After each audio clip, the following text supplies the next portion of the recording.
후 대법관이 맡고요. 네, 문재인 전 대통령이 임명했고요. 맞습니다. 그리고 노경필 대법관 네. 이렇게 3명이 맡습니다. 윤석열이 임명했습니다. 예. 네. 원래 4명이 심리를 진행을 하는데 오석준 대법관이 윤석열 서울대법대 후배거든요. 네. 그래서 재판 회피했습니다. 자, 말씀 밑에 좀 띄워놔 주시고요. 네. 자, 지금 방금 소개해드린 대법관들이 자리에 다 앉은 상황이라고 합니다. 자, 그러면 한번 좀, 오늘 윤석열은 안 나옵니다. 네, 윤석열은 나오지 윤석열 안 않고요. 나와요? 오늘 안 예. 나와. 아. 윤석열은 지금 다른 재판 받고 있어. 아, 네네네. 지금 경무에 시달려. 싸놓은 똥이 너무 많아가지고. 대통령 때보다 더 바빠. 더 바빠. 오늘 지금 경무에 시달리고 있습니다. 예. 재판 받고 있고요. 자, 그러면 한번 연결을 해볼까요? 네. 하여 공수처가 이에 대한 수사권을 갖는지가 문제됩니다. 먼저 공수처의 수사 절차가 위법한지에 관하여 봅니다. 대통령의 불소추 특권을 정한 헌법 제84조는 대통령이 내란 또는 외환의 제2의 범죄, 즉 불소추 특권 대상 범죄를 범한 경우에는 재직 중 형사상 소추를 금지하고 있습니다. 다만 헌법 제84조의 문은 불소추 특권의 취지 및 본질 등을 고려하면 불소추 특권 대상 범죄에 대한 재직 중 형사상 소추가 금지되더라도 수사까지 전면적으로 금지된다고 볼 수는 없고 대통령의 직무 수행이나 국가 원수로서의 권위 확보에 지장을 초래하지 않는 범위 내의 수사는 가능하다고 보는 것이 타당합니다.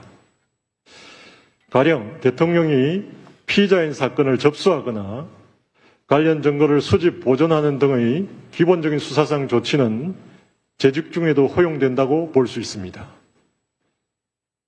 한편 공수처는 고위직 공무원의 일정한 직무 범죄인 고위공직자 범죄와 관련 범죄에 대한 수사권을 가집니다.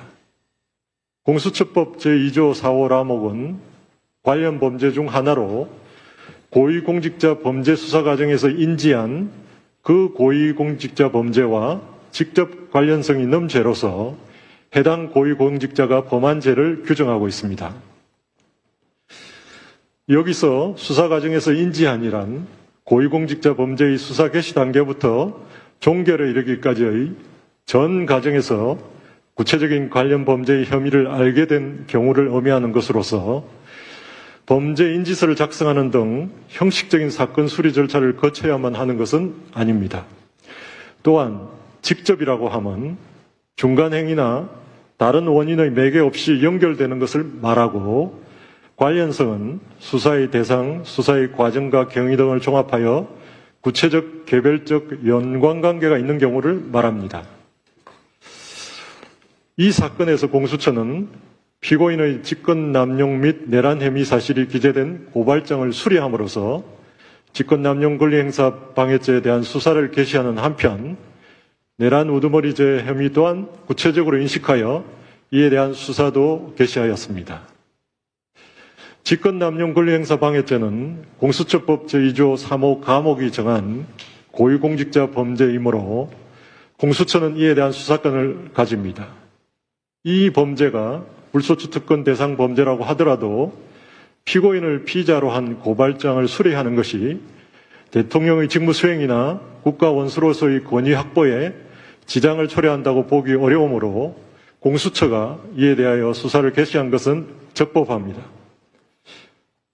한편 고위공직자 범죄를 공수처의 본래의 수사 대상으로 설정한 공수처법의 취지를 우회하여 관련 범죄 수사를 위해 형식상으로만 고위공직자 범죄에 대한 수사를 개시하였다는 등의 특별한 사정이 없는 한 이 사건과 같이 고위공직자 범죄에 대한 수사를 개시하면서 구체적인 관련 범죄의 혐의를 알게 된 경우도 공수처법 제2조 4호 라목의 수사 과정에서 인지한 때에 해당할 수 있습니다.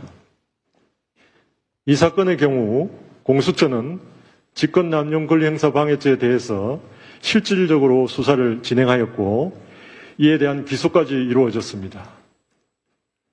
이처럼 내란 우두머리죄 수사를 목적으로 형식상 직권남용 권리행사 방해죄 수사를 개시한 것에 불과하다고 보기 어렵기 때문에 수사 과정에서 인지한이라는 요건을 충족한다고 볼 수 있습니다.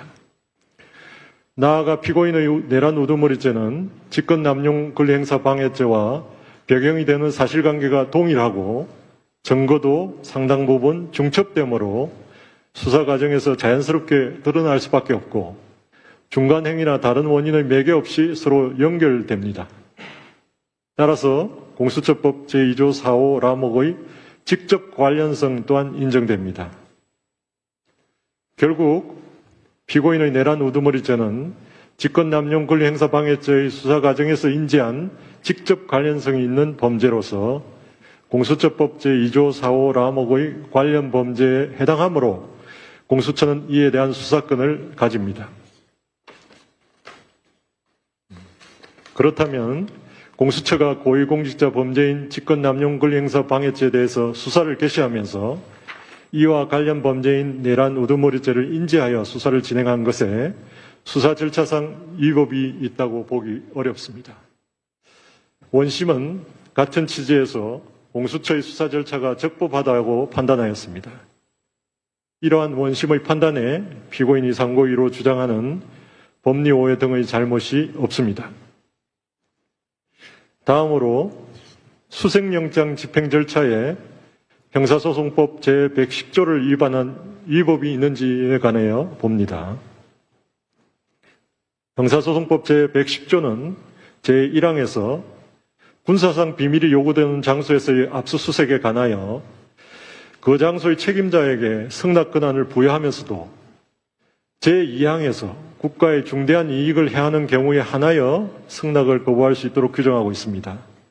이는 압수수색을 통한 실체적 진실 발견의 요청과 군사상 비밀 보호의 필요성이 상충되는 상황에서 두 개의 법익의 조화를 도모하기 위해서 승낙 거부권의 형사 요건과 한계를 설정한 것으로 이해해야 합니다.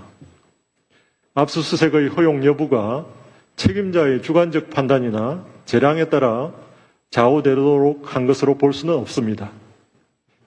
위와 같은 규정의 내용 및 체계와 취지에 비추어 보면 형사소송법 제110조 2항의 국가의 중대한 이익을 해하는 경우란 국가의 안전보장, 국방통일 외교상의 이익, 헌법적 기본질서의 유지, 그 밖에 이에 준하는 국가 기능에 중대한 위험을 초래할 우려가 있는 경우를 의미하고 단순한 군사상 편의 등에 따른 추상적인 비공개 필요성은 이에 해당하지 않는다고 보는 것이 타당합니다.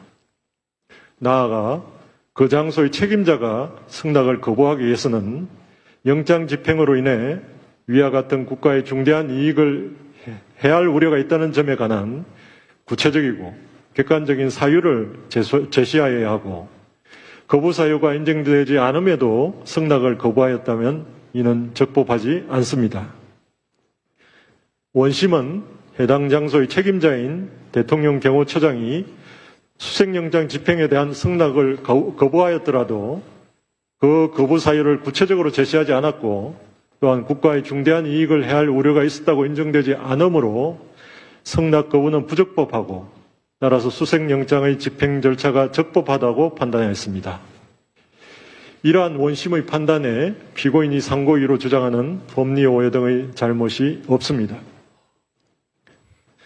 그 밖에 피고인의 나머지 상고이유와 특별검사의 상고이유는 피고인이 일부 국무위원만 참석한 상태에서 비상계엄 선포 등에 관한 국무회의를 진행함으로써 참석하지 못한 국무위원들의 심의권 행사를 방해한 것인지 국무총리와 국방부 장관이 서명한 문서에 의해 비상계엄이 선포된 것처럼 허위의 비상계엄 선포문을 만들어 사용한 뒤 이를 폐기한 것인지 대통령 비서실 해외 홍보비서관으로 하여금 비상계엄 선포 직후 국회 출입을 통지하지 않았다는 내용의 허위의 공보자료를 작성하여 전파하게 하였는지 대통령 경호처 차장에게 군사령관들의 비합헌 통화 기록을 삭제할 것을 지시하였는지 대통령 경호처 소속 공무원 등을 동원하여 공수처의 적법한 체포영장 및 수색영장 집행을 방해하였는지 등에 관한 것입니다.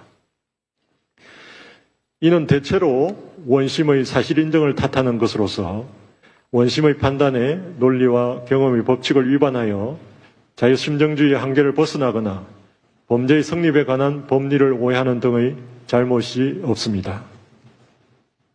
이것으로 유효조의 설명을 마치겠습니다.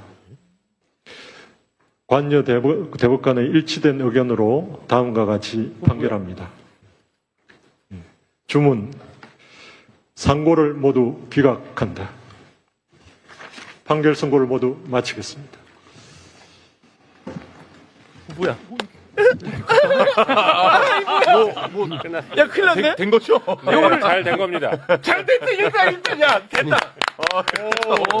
이렇게 끝나네. 그러면 이제 7년 확정. 예, 설명이 설명이 확정. 필요한 것 같은데 갑자기 너무 훅 끝났잖아요. 네. 깜짝 놀랐어요. 이게 대법원은 법률심이라서 아까 그래서 윤석열 출석도 안 하지 않습니까? 법률심이니까 법률적 판단이 잘못됐냐 안 됐냐를 판단하는 겁니다, 원래.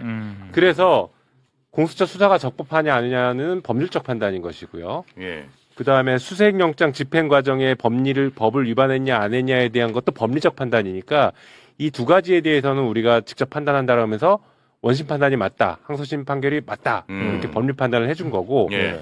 나머지는 대체적으로 사실관계를 다투는 거니까 사실관계니까. 우리는 법률심이라 사실관계 다투는 것이 특별한 문제가 있지 않는 우리는 다루지 않는다. 그러니 원심 그냥 그대로 간다. 예. 이렇게 정리를 해버린 겁니다. 깔끔하게. 큰일 났네. 그 다음 출연자들 빨리 연락하셔야 될 것 같은데. 야, 이거 큰일 났네. 지금 완전 길어질 줄 알고. 완전 꼬여버렸네. 내가 금방 끝날 거라고 했잖아요. 원래 내리면 금방 끝난다. 기분은 좋지만 제가 아주 지금 어리둥절한 그런 상황입니다. 와, 나는 그 수사권 문제, 공수처 수사권 문제 예. 항상 윤석열 측에서 이제 문제 삼았는데, 그거부터 정리를 해가지고, 네. 오늘 또 길어지겠구나 했는데. 지금 방금 말씀하신 것처럼 그게 오늘 판결의 가장 핵심 포인트였어요. 예. 왜냐하면 이 지금 7년 받는 거에 대한 영향도 있지만 나머지 지금 내란 사건에 대해서도 다 직접적으로 영향을 미칠 수 있거든요. 그렇지. 공수처 수사가 적법하지 않았다라고 보는 순간 다 끝나, 와. 내란 재판이 다 흔들릴 수 있으니 흔들려. 예. 이 사건에 네. 있어서도 지금 전체적인 건 여러 가지 범죄 사실, 공소 사실이 있지만 사실상 체포영장 집행 방해가 이제 본 사건이잖아요. 그렇습니다. 그러면 체포영장 집행 방해 사건에 있어서 윤석열이 다툴 수 있는 것은 정확하게 법률적으로 두 가지입니다. 하나는 수사 권한이 없는 사람이 우리를 체포하러 왔으니까 우리가 저항하는 건 당연한 거야. 그렇지. 이런 주장이죠. 그게 예. 공수처의 수사 권한이 있느냐의 문제고. 그렇죠. 그다음에 여기는 대통령실이야. 그래서 군사상의 어떤 보호 네. 돼야 되는 구간이고 그거는 승낙을 받아야 돼. 근데 경호처장이 승낙해 준 적이 없잖아. 그렇죠. 그러니까 그렇게 압수수색을 하는 것은 불법이야. 그러니까 우리가 불법에 대해서 거부한 거니까 체포영장 집행이 아니야. 이런 주장이에요. 그렇습니다. 크게. 그래서 그 두 가지가 가장 중요한 주장인데 그래서 사실 그 두 가지만 해결이 되면 다른 것은 볼 것이 없는 거죠. 그래서 대법원에서 그 두 가지에 대해서 자세히 설명을 한 겁니다. 그런데 공수처의 수사 권한이 없다라고 주장하는 것은 거기서 조금 갈래가 나뉘어요. 그러니까 거기서 조금 더 구체적으로 보면 윤석열이 뭐라 그랬냐면 이게 원래 직권남용 권리행사 방해죄는 공수처에서 수사할 수 있다. 있어. 그런데 거기서 직접 관련성이라고 하는 것을 뭐라고 조문에서 하고 있냐면 그런 수사 과정에서 인지한 사건이라고 돼 있는데 윤석열이 어떻게 주장했냐면 인지한 적이 없어. 공수처에서 인지한 적이 없고 고발장 받아서 했는데 인지라는 것은 인지 보고서가 붙어서 즉 고발이 그러니까 수사를 하려면 고발도 있어야 되고 고소도 있어야 되고 그게 수사의 단서라고 표현합니다. 형사소송법상 용어는 수사의 단서인데 고소 고발인데 또 하나가 뭐냐면 수사기관이 자체적으로 죄가 있네? 라고 알게 되는 것. 그게 이제 어려운 말로 인지라고 하는 거예요. 내가 아는 거예요. 수사기관이. 그러니까 고소 고발은 됐어도 인지는 안 되지 않았나. 왜냐하면 인지라는 것 자체는 고소는 고소장, 고발은 고발장인데 인지는 인지보고서라는 게 수사 기록이 붙어야 되는데 이건 인지가 아니고 고소 고발이 된 거니까 직권남용 권리행사 방해하면서 인지한 사건이 아니잖아. 이렇게 주장을 했단 말이에요. 네. 그러니까 여기서 판결을 어떻게 했냐면 그 인지라고 하는 것은 인지 보고서 이런 거하고 관계없는 거야. 수사를 하면서 직권남용 수사를 하면서 고소든 고발이든 어찌됐든 수사기관이 알게 되면 다 인지인 거야. 이걸 지금 얘기하고 있는 거예요. 네. 첫 번째 그 공수처 수사 권한이 있다고 하면서 인지에 대해서 굉장히 자세하게 얘기하잖아요. 네. 그 부분을 지금 설명을 하고 있는 아니, 겁니다. 그래서 예. 이런 이제 논란이 없게끔 앞으로는 공수처에도 내란에 대한 수사권을 줘야 되는 거 아니에요? 저도 그건 동의하고요. 동의하시죠? 그래서 그 부분을 명백하게 좀 넣는 것이 좀 어떤가. 어떻습니까, 제 의견? 당연히 그런 공수처법 발의가 돼 있고, 네. 아, 돼 있어요? 네, 발의가 돼 있습니다. 돼 이제 있어요. 처리해야죠. 근데 공수처의 역할에 대해서 지금 사실은 재논의가 되고 있는 상태예요. 그래서 공수처를 법조 비리만 전담하는 전담 기구로 갈 것이냐, 아니면 지금처럼 고위공직자의 주요 범죄들로 여전히 하면서 내란죄까지 포함해서 할 것이냐, 네. 이 역할론에 대한 지금 뭐랄까 논의는 있습니다. 그런데 공수처 출발 자체가 사실은 검사들이 잘못한 것을 아무도 수사할 수 없으니 네. 이걸 제대로 수사할 수 있는 별도의 기관을 만들자라고 하면서 출발하면서 고위공직자 전체에 대한 직무상 범죄에 대해서 수사할 수 있게 만들었지 않습니까? 그랬었죠. 예. 그러다 보니까는 지금 너무 많은 수사 대상과 너무 많은 수사 대상자들이 있는데 공수처 인력으로 다 지금 못하니까 예. 너무 못해. 실효성이 떨어지는 것 아니냐. 그래서 오히려 처음 출발처럼 법조 비리만 판사 검사랑 수사에 관여하는 수사관들 여기 법조 비리만 전문적으로 수사해서 이 사람들이 잘못하는 모든 범죄를 수사하게 만들자라는 논의는 있습니다. 아, 지금 있어요. 물론 현재 기준으로는 판사 검사와 경무관급 이상 경찰에 대한 모든 범죄를 수사할 수 있게 지금 확대한 법은 법사위를 통과해서 본회의에 올라가 있긴 한데 판사의 비리 같은 것들이 지금 계속 수사가 제대로 안 되니까요. 지금 이번에 그 전에 저기 누구죠? 이름이 지금 생각이 안 나서 그런데 그 이제 시기요? 근무 시간에 술 먹고 그 사람이 얼마 전에 이제 자진해서 지금 사직서를 냈거든요. 제주지방법원의 판사입니다. 오창훈인가 뭐 이런 네네, 알아요. 그 사람이 했는데 이제 지금 징계되는 상황에서 어떻게 사직서를 수리했느냐 이 부분이 약간 논점에서 어제 법사위에서 질의가 가고 그랬는데 그게 이제 공수처의 수사 범위인지가 약간 애매한 부분이 좀 있는 것 같아요. 따져볼 문제인데. 그런데 지금 현재 우리 김용민 의원께서 잘 얘기해 주셨지만 저도 법사위에서 그런 얘기를 했어요. 이게 너무 지금 수사 범위를 버려놔가지고 사실 공수처가 아무 일도 못한다. 그러니까 검사, 판사 이런 사람의 수사기관, 그러니까 권력작용으로서 수사를 하는 사람들에 대해서는 그 개인에 대해서 무제한으로 그 주변에 있는 사건 모두 다 할 수 있게 하고 네. 다른 사건 아예 떼내야. 그러니까 이제 이런 시스템이죠. 수사는 각자 알아서 하게 하는 거예요. 경찰이든 검찰이든 뭐 검찰이 수사 안 하겠지만 각자 역할을 하게 하는 판사도 재판을 하게 하고 다 하게 한 다음에 그거를 정확히 감시하는 기관만 있으면 전체적으로 돌아가지 않느냐는 생각에서 공수처는 좀 그렇게 개편해야 된다는 게 저도 찬성을 하고 네. 그거는 이제 여러 가지 건의를 하고 있습니다. 그리고 재판관이 한 가지만 더 아까 얘기를 하자면 그래서 아까 윤석열 측에서 주장한 게 이제 두 가지였죠. 아까 체포영장 자체가 부적법하니까 우리가 정당하다 이렇게 주장을 했단 말이에요. 그게 첫 번째 얘기했던 공수처의 수사 권한이었어요. 두 번째는 뭐냐면 이게 지금 대통령실이 군사 보안 시설인데 지금 경호처장이 허락을 안 해줬잖아. 그때 승낙을 안 했거든요. 승낙을 안 해서 그럼 들어온 것 자체가 불법이니까 우리가 체포영장을 저지하건 뭐 하건 다 우리가 잘못한 게 없잖아. 이렇게 주장을 했단 말이에요. 그 부분에 있어서 지금 두 번째 설명을 굉장히 자세히 했거든요. 그래서 형사소송법 110조가 뭐냐 대법관이 말하는 게 그거예요. 군사상 비밀 보호가 유지되는 지역에 있어서 압수수색을 하려면 승낙을 받아야 한다 이렇게 1항에 규정돼 있다. 네. 근데 2항이 어떻게 돼 있느냐? 그게 2항에는 무조건 승낙을 거부하면 안 되고 그 요건이 있다. 그래서 국가의 중대한 이익을 해하는 경우에만 승낙을 거부할 수 있도록 돼 있는데 국가의 중대한 이익이란 게 뭐냐? 예를 들어서 뭐 그 국가 안전보장이든지 국방통일이라든지 이런 거 다 쫙 열거하면서 근데 이거는 그게 아니잖아. 그러니까 네 마음대로 승낙을 거부하면 안 돼. 그렇지. 그러니까 승낙을 거부했다 하더라도 형사소송법 110조 2항에 한 승낙 그거가 아니니까 승낙 그게 없어도 상관없어. 네. 그러니까 수색하러 들어간 건 정당한 법집행 행위야. 네, 중요한 판결이라고 봅니다. 그러니까 그다음에 체포영장 정지하면 그런 건 다 죄가 돼. 이런 논리로 지금 얘기를 하고 있는 거예요. 그래서 사실은 이 재판에서 중요한 거 그 딱 두 가지 있잖아요. 가장 계속 첨예하게 다툰 거예요. 그 두 가지가 윤석열 입장에서 받아들여지면 나머지 것들이 다 무죄가 될 수 있기 때문에 가장 첨예하게 다툰 거에 대해서 대법관 깔끔하게 정리를 했습니다.